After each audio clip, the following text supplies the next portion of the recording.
Bonjour, nous allons poursuivre notre aventure dans les méandres d'Ifa.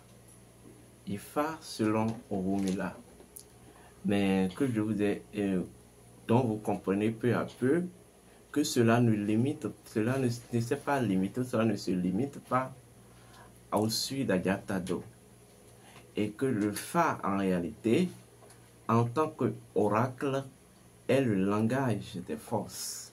Le langage des forces de la nature, dont les idéogrammes et les pictogrammes ne sont que des lettres ou des codes par lesquels les divinités et les entités opèrent dans le temps et dans l'espace. Dans la première partie, nous avons abordé l'Akan P, Yeku, Woli et Di. Et dans la deuxième partie, nous allons parler de Loso, Wolin, de Abla et de Aklan. On m'appelle Sri Euseba Awandino. Je suis instructeur spirituel. Je suis métaphysicien. Alors, avant de commencer, je tiens à vous rappeler vos devoirs. Vos devoirs, c'est de liker la vidéo. Vos devoirs, c'est de partager la vidéo. Vos devoirs, c'est de vous abonner massivement. Avant de commencer encore, je vais vous rappeler certaines choses. Les Akans de Fa ne sont que des formes d'énergie. Oui, ce sont des courants d'énergie. Des courants d'énergie dont la mise en combinatoire doit générer ce qu'on appelle la vibration, parce que une masse d'énergie donne de la vibration. La vibration, c'est une masse d'énergie. On obtient une vibration lorsque deux énergies se fusionnent ou lorsque la même énergie se répète en fusion. Vous voyez? Donc, un pictogramme ou un idéogramme du Fa, je m'explique. Un pictogramme, ce sont les 16 Akans mères, c'est-à-dire Yeku, Wolidi, Loso, Wolin, Abla, Aklan, Kudasa, Trukwenka, Tula, Lete. Non, je m'excuse, Lete, Tula et Tchefu. Ce sont les idéogrammes. Donc, dans leur pictographie, on va parler de B, Meji, Woli, et Di, B, Meji, Yeku, Meji, Woli, Meji, Di, Meji, Loso, Meji, Wolin, Meji, Aklan, Meji, Abla, Meji, Kuda, Meji, Sa, Meji, Trukwen, Meji, Ka, Meji, Lete, Meji, Tula, Meji, Tche, Meji, Fu, Meji. Et je vous ai aussi expliqué que on utilise le principe de la polarité dans les lettres d'Ifa. Parce qu'on estime qu'en réalité, le monde physique est au cœur du monde astral. Et que le monde physique est issu de la matière astrale. Donc, les Akans, en tant qu'énergie du monde astral, ont la possibilité, pour leur équilibre, interagir de façon simultanée et dans le monde physique et dans le monde astral. Donc, ce sont donc chaque Akan est tout simplement une interface jumelaire, c'est-à-dire dotée d'une face astrale et dotée d'une face physique. Et c'est tout ça qui génère ce qu'on va appeler l'équilibre des mondes. Vous voyez? Donc, le doux est un portail. Au doux est un portail. Un portail entre deux réalités. Vous voyez? Une ascendante et une descendante. Voilà pourquoi les doux ont la possibilité d'énoncer ou en fait, de faire interagir verbalement les divinités et les entités. Parce qu'ils disposent de la capacité d'exploiter les instances de l'esprit et de la matière. Vous comprenez? Alors, et je vous ai aussi expliqué que les doux ou les arcanes ont une relation sympathique avec le corps physique. Que le corps physique, dans sa nature, n'est qu'une combinaison. Je dis et je le répète, n'est qu'une combinaison des doux ou de l'énergie des doux. La symbolique même d'un doux, selon les mythes et légendes de l'Égypte antique, est associée à l'histoire du dieu Horus. Vous allez souvent entendre parler de Horus, l'œil d'Horus, et que lorsque Horus affrontait le dieu Seth, grâce à une épée, a dû découper ses yeux, son œil. D'abord en 2 morceaux, en 4 morceaux, en 8 morceaux, en 16 morceaux, en 32 morceaux, en 64 morceaux, en 128 morceaux, en 256 morceaux. Je vais m'en arrêter là. C'est à partir de là que nous obtenons les 256 arcanes. Vous comprenez? Les 16 majeurs ou les 16 portails majeurs et les 240 mineurs. Et c'est la mise en combinaison des 16 qui va donner des 240 et le tout fera 256. Mais je vais vous dire, les doux sont au-delà de 256. Ça contenu, on peut obtenir, oui, 512 arcanes du Fa. Pour l'instant, vous êtes limité à 256. On peut obtenir 1024 arcanes du Fa. Pour dire quoi? La connaissance Ifa, depuis l'Égypte antique, est une science, en fait, c'est-à-dire illimitée. Chaque cellule de votre corps, la manière dont vous ne pouvez pas compter les cellules du corps, de la même manière que les maisons géométriques sont incomptables.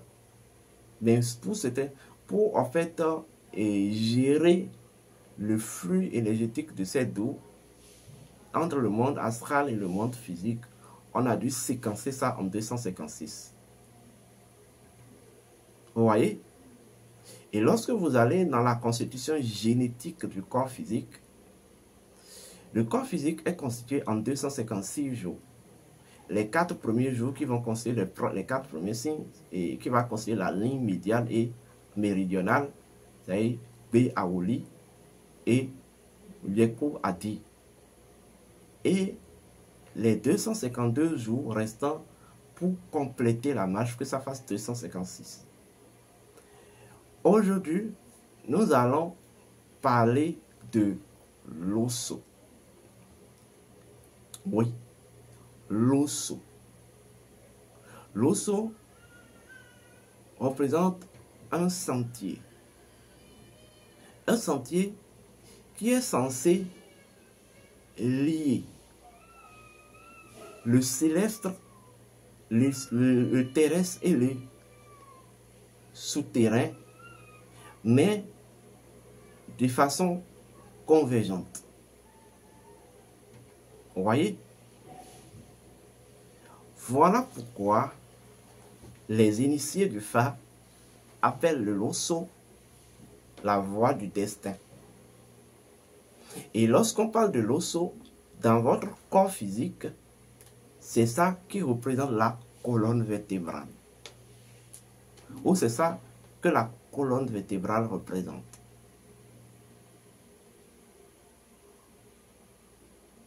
Vous comprenez? Et vous allez constater que la colonne vertébrale, la colonne vertébrale a deux faces. Il y a l'arrière et le postérieur. Donc, la partie devant de la colonne vertébrale et la partie arrière de la colonne vertébrale. C'est ça que les initiés vont appeler plus tard la croix ancre.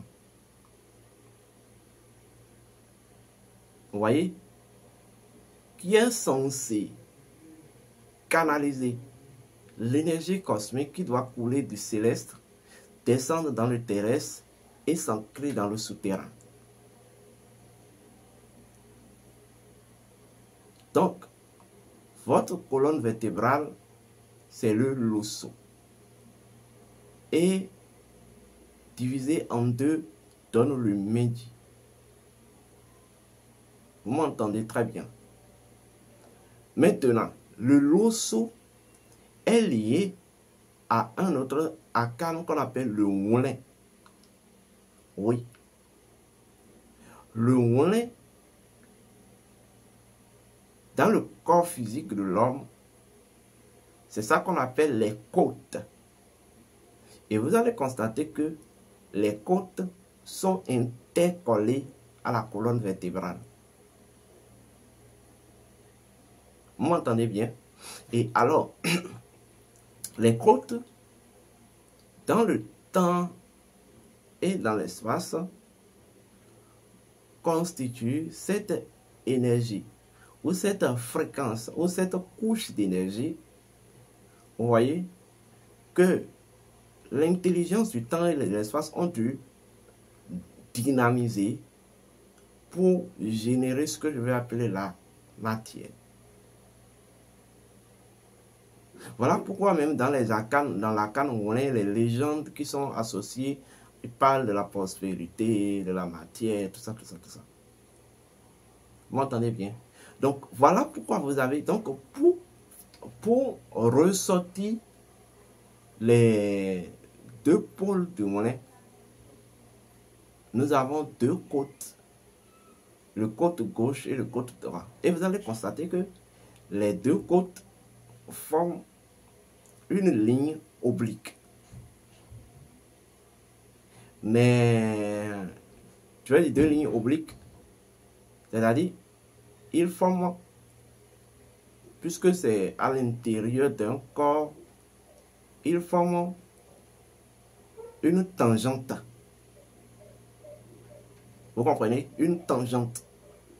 C'est-à-dire, ça, c'est comme si c'est un accomplissement. Voilà. Un accomplissement. Donc, l'autre étant la voie de la destinée, ici, c'est l'accomplissement de la destinée. Oui. Et nous avons le septième qui est le Habla. Habla, dans votre corps, Habla, c'est, on répond au principe des liens, les choses qui doivent se lier afin d'être en équilibre, en harmonie, en ordre dans la nature. Et dans votre corps, on va parler des nerfs. Il y a deux formes de nerfs. Il y a les artères et les veines. Vous voyez, vous parlez de Habla Medji. Habla, c'est le principe du lien. Toutes les choses sont liées. Toutes les choses sont liées. Et c'est dans ce lien-là, c'est parce que toutes les choses sont liées que toutes les choses peuvent s'interagir ou peuvent interagir entre elles. Vous voyez, c'est ça même le code de la magie. Et lorsque nous allons encore plus loin pour finir, nous avons le 8 qui est la canne à clan.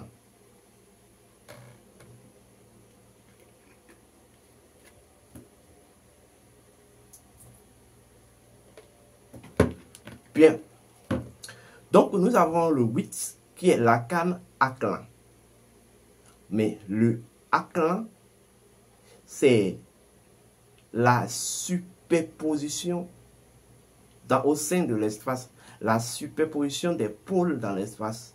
C'est-à-dire, selon les anciens, l'univers est doté de 2 pôles ou de 2 terres. Nous avons une terre qu'on va appeler le noyau souterrain et une terre on va appeler la galaxie solaire. Et les 2 terres-là, c'est vrai, sont liées, mais de façon superposée. Vous comprenez? L'une est censée jouer le rôle d'ancrage, l'autre est censée jouer le rôle d'expansion et de révélation. Donc la ligne de superposition, c'est ça qu'on appelle Aklan dans l'espace. Et dans votre corps, vous allez entendre parler des 2 fesses. Les 2 fesses. Et les 2 fesses portent un chakra. Je ne vais pas parler de ce chakra ici. Les 2 fesses portent un chakra très important qui impacte même le Muladhara chakra et tous les autres chakras qui sont sur le long de la colonne vertébrale. Et lorsque vous allez même dans les allégories associées à Aklan, il dit Aïdjon to de non tijon azin kogudia. Kogole dans fele. Celui qui s'est bien assis ne peut pas s'asseoir avec les 2 fesses sur 2 chaises. Et quand on parle de Aklan, il s'agit tout simplement des 2 énergies. Les énergies souterraines, rouges, avec Kalat, et les énergies célestes, l'énergie blanche. Et voilà pourquoi l'une des adages de Aklan dit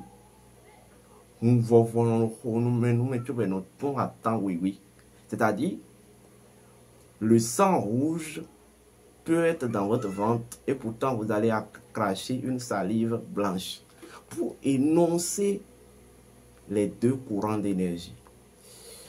Oui, je sais que je vous ai apporté quelque chose de formidable. De toute façon, c'est ce que mon grand-père m'a dit, il faut arrêter avec ça. Il faut aller dans les profondeurs pour mieux comprendre les choses. Il faut arrêter de propager un peu partout les histoires, les légendes à faire dormir debout parce que vous accumulez ça dans la tête, vous pensez que vous connaissez le phare. Au-delà de la dimension divinatoire de phare, le phare est une connaissance terrible et profonde. Et si vous ne finissez pas avec les histoires faites dormir debout qui vous embobinent la tête, vous ne pouvez pas aller dans ces profondeurs-là. Je pense même que les légendes du phare, il faut même revenir là-dessus, il faut même créer une révolution dans ce domaine-là. C'est des trucs déjà dépassés. Si vous avez envie de me contacter, faites-le 00229 01 66 26 34 56 00229 01 68 53 96 60. D'ici là, portez-vous bien et que les bénédictions soient.